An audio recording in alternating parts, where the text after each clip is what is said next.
Grant Loves Books. Today I'm going to be talking about The Progress of Love by Alice Munro. And this pleases me quite a bit because this is my first review of a Canadian author. This is a collection of short stories, and it doesn't require that same commitment that a novel requires. If you pick up a 500-page novel, that's going to be a piece of your life for a few weeks. A short story, you can read one, and if it doesn't quite take you, you can put it back on the shelf. Upon first consideration, it feels to me that it is deceptively simple. The characters are countryside people living in small towns in rural Canada, mostly Ontario, which is where Alice Munro grew up and where she lives today at the age of 90 or 91, I believe.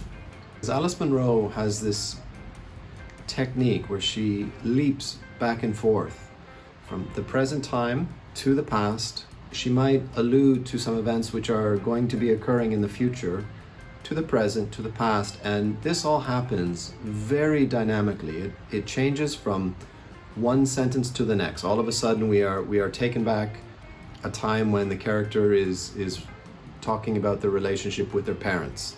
And then we come back to the present where this character is now dealing with their children. Perhaps that sounds confusing when I explain it that way, but it really isn't. It took me a little while to notice what she was doing, this dancing back and forth between the past and the present, and it's like listening to someone telling you a story and they're talking about their life and their marriage and their family.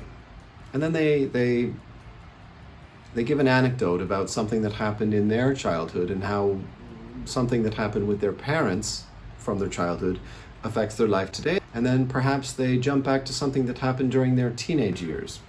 And that is not hard to listen to. It's a very subtle touch.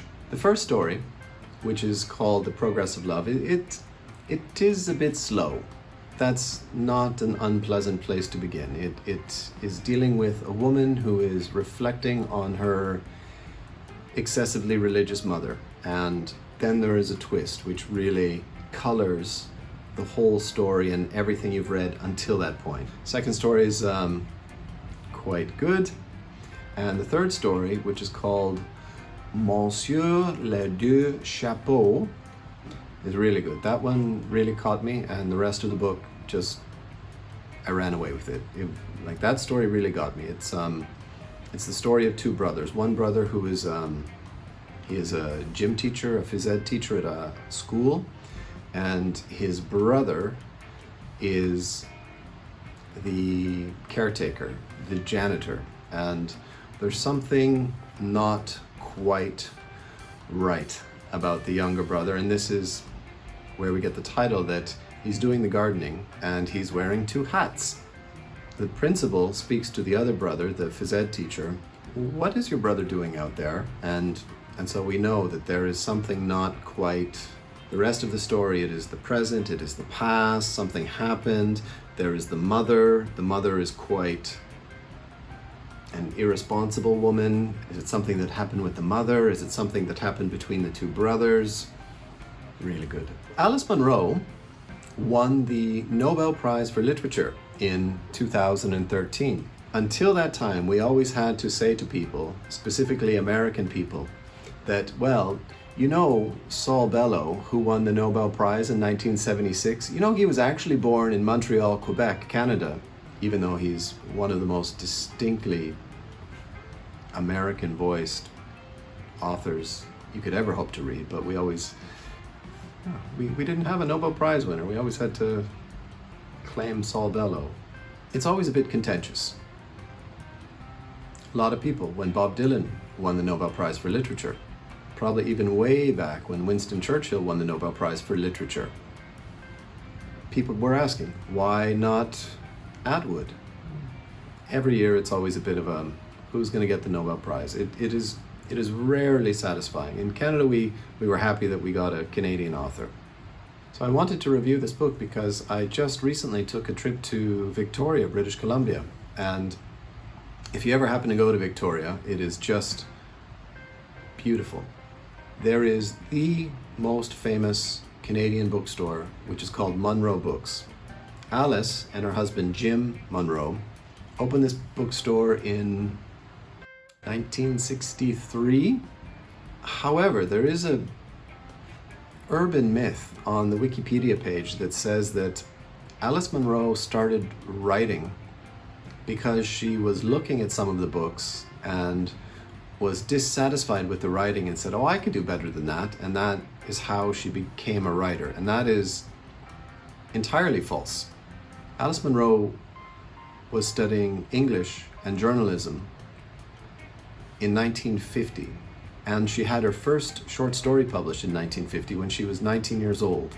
So don't tell me that she didn't have designs on being a writer in 1950 and that just magically in 1963, when her and her husband open a bookstore, she discovers the impulse to be a writer. No, I don't think so. But it's a myth people like to tell.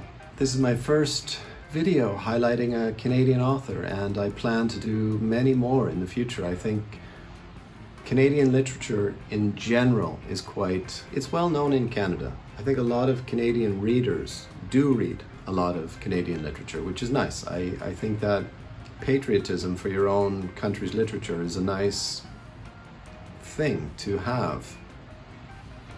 Outside of Canada, I'm not too sure. Have you ever heard of Canadian literature? Thank you very much for listening to this. The last video I made was very long, and today my goal is to make a short one. At this stage, I haven't even launched the whole YouTube project yet. Now I'm making videos, editing videos, and I haven't announced this to the public yet. So this is still sort of in the secret development stage. So this is Grant Loves Books. If you are interested in buying a copy of this book, I will provide a link below to Amazon, and any shopping you do on Amazon any money you spend, not just on the book, but anything you purchase, I will get a little percentage.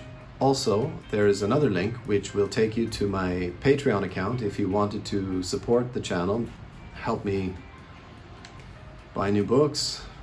I'd really like to get another bookcase and fill it up. This is Grant Loves Books. Stay tuned.